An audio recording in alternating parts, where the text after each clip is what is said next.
You know who it is, and you know what time it is. Time to piss off some feminists, trad cucks, and whoever don't want to know the truth. Oh well, let's get started. What is going on, gents? It's R.P.M. here, reporting from Mobile Command. Gentlemen, when I read this article, I couldn't help but to think, here we go. Some idiot woman is trying to reignite a bit of patriotism by saying that we as Americans should put ourselves in the same mindset as Ukraine. No. Let me go ahead and say this clearly. Fuck Ukraine. Now, this article was published on the 11th of March. Would Americans fight for their homeland like Ukrainians? Last I checked, the Ukrainian men were not asked to fight for their homeland. They were forced to fight for their homeland. Why? Because I guarantee you, in that feminist society that they have over there, the women over there treated them like such shit that they were going to say, you know what? Hell no, we're not going to fight. But what happened? The government said all men ages 18 to 60 have to stay. You are not allowed to leave. You're going to be issued a rifle. Now go out there and be cannon fodder. Am I wrong? I don't think so. A recent poll is discouraging. Actually, in my humble opinion, if she says that the poll is discouraging, that means it's more encouraging for me. Why? Because these young men have said, fuck this society. It is not worth defending. If anything, I would probably join the invaders. Just saying. Like most Americans, I've spent the last few weeks contemplating the implication of Russia's unprovoked invasion of Ukraine, including those that extend beyond ever-increasing gasoline prices and grocery bills. Okay, so right there you see where her heart really is. She doesn't give a fuck about Ukraine. She's only worried about her comforts being threatened. And besides, if you honestly believe that Russia invaded Ukraine and it was unprovoked, let's take a trip back in history, shall we? Cuban Missile Crisis. That's what you have, except it's in reverse. As I was explaining to my inquisitive 6-year-old, war is, sadly, a perennial state of human existence. This isn't the first war of her lifetime, and no matter how much we strive for peace throughout the world, it won't be the last. Really, America cannot have peace within its own borders. Look at the amount of division amongst every line that can be exploited. Racial, gender, LGBT versus, straight. Hell, the most recent division, the vaxxed versus the unvaxxed. So yeah, she can miss me with that whole peace throughout the world crap. But unlike the wars of the recent past, even those in which U.S. troops were committed, the fight in Ukraine feels closer to home. No, the fuck it is not. The images and stories of ordinary men taking up arms under threat of violence from their own state, she forgot to add, and women constructing Molotov cocktails in their town squares and of families resolutely hunkering down in defense of their nation are as terrifying as they are compelling. Get the fuck out of here. As a matter of fact, I saw another article that I might cover about a woman from Ukraine and her 2 kids who tried to do what? Enter through San Diego. Yeah. I might just cover that story. They are hopeful too. They remind us that when our culture, freedoms, and way of life are under assault, many people will risk and even lose their lives to ensure their long-term survival. Let me go ahead and correct that. Many men will, under the threat of death from their own government, risk their lives. See how she left that out conveniently? She didn't say women, men.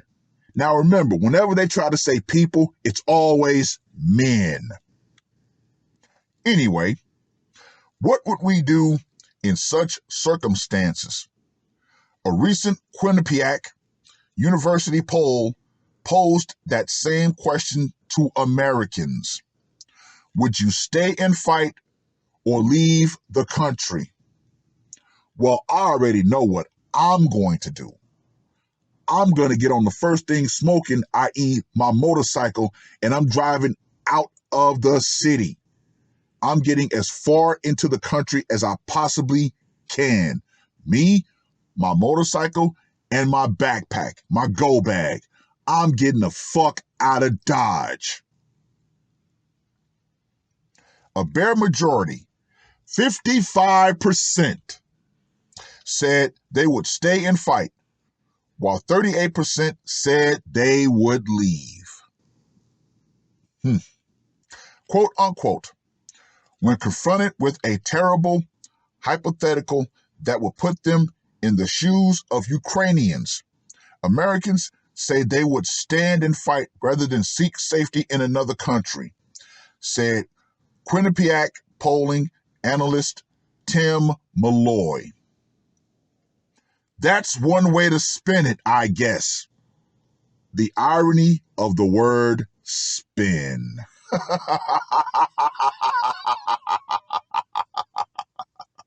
Oh, no. Yours truly, I've already put in my 20 years for president and country. Thank you, no thank you.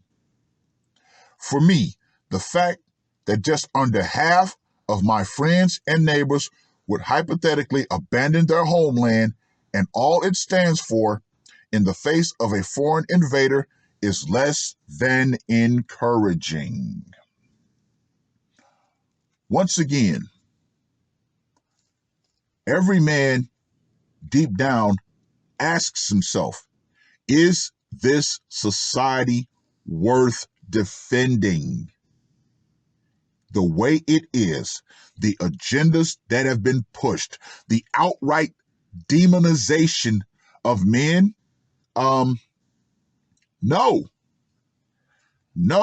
not to mention the outright misandry that's on a constant basis that is pushed out via the masses and the mass media.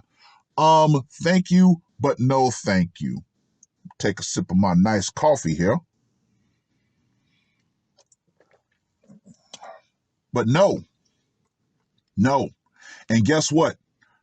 This society deserves it. You can't constantly tell men how bad they are in peacetime, but then when something bad happens, oh man, we need y'all to step up. Thank you, but no thank you.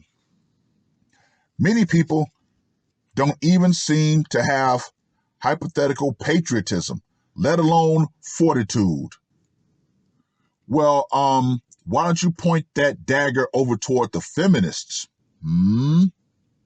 See, feminists are all up in arms about everything as long as it's safe to do so. I believe it was, I think it was Turkey They were having a Women's Day march, and the women over there got violent with the cops, and the cops started shield bashing them and pepper spraying them. That right there was a great sign of equality. You get violent with the police, they're going to get violent with you. Anyway, further disheartening is that the youngest American men, which she conveniently left out, those aged 18 to 34 and the most physically capable were even less likely to stay and fight. Only 45% said they would remain, while 48% said they would flee. Very interesting age group, 18 to 34, which ironically coincides with what? The age range of men who are not getting sexual access to women. Uh-oh!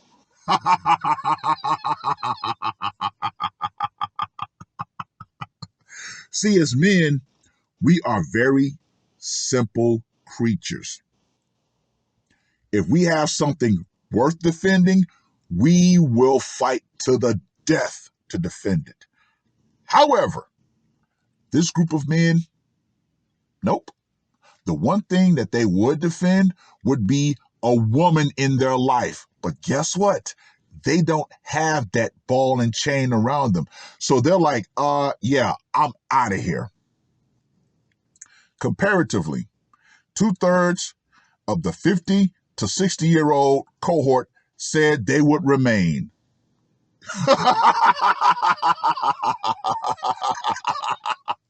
What? The old Gen Xers and boomers? What are we going to do? Nah, I'm out. I am out. I have no shame in saying, yep, if it happens, hey, I'm out of here. I am gone. That's not wholly surprising, given that so much of the recent discontentment with America is concentrated among the youth. No shit, Sherlock. Equally unsurprising is that political differences also play a role in willingness to defend our nation. Republicans, 68% to 25%, and independents, 57% to 36%, said they would stay and fight, while Democrats, 52% to 40%, said they would flee the country.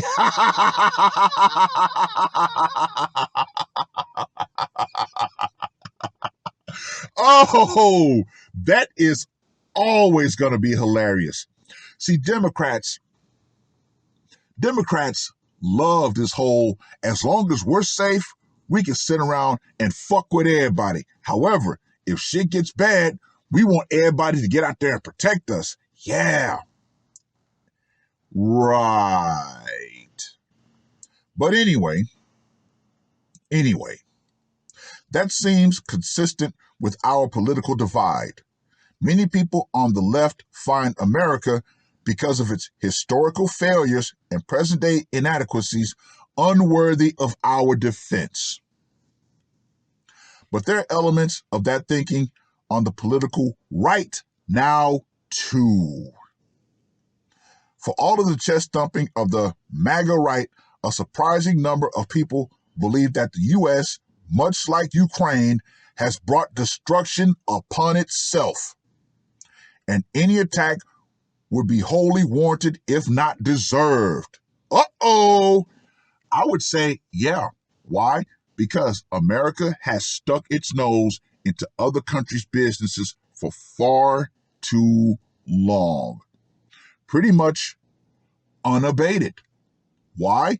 Because we always had the shield of nuclear deterrence in front of us. I don't disagree that we are a decadent society, one that has generally enjoyed so much freedom for so long, we have sometimes lost all perspective, i.e., the feminist narrative. Yeah. To wit, I received a promotional email last week from the children's clothier explaining that, in an effort to defend the children of the world from ongoing, quote unquote, violence and discrimination, it would donate equal amounts to a domestic LGBTQ nonprofit and an international organization. You know what? This is where I'm going to go ahead and cut off the article, because honestly, they try to mix in, the alphabet gang with war and all that stuff. I really don't give a shit. I personally do not care. I've said this before, and I will say it again. There are a growing number of young men who, if America got invaded, they're either going to stand to the side or they're going to pick up a rifle and actually fight with the invaders. Hey, it is what it is. And yes, America, you turned your back on the very group of men who would step up and fight. So now that group of men have turned their backs on you.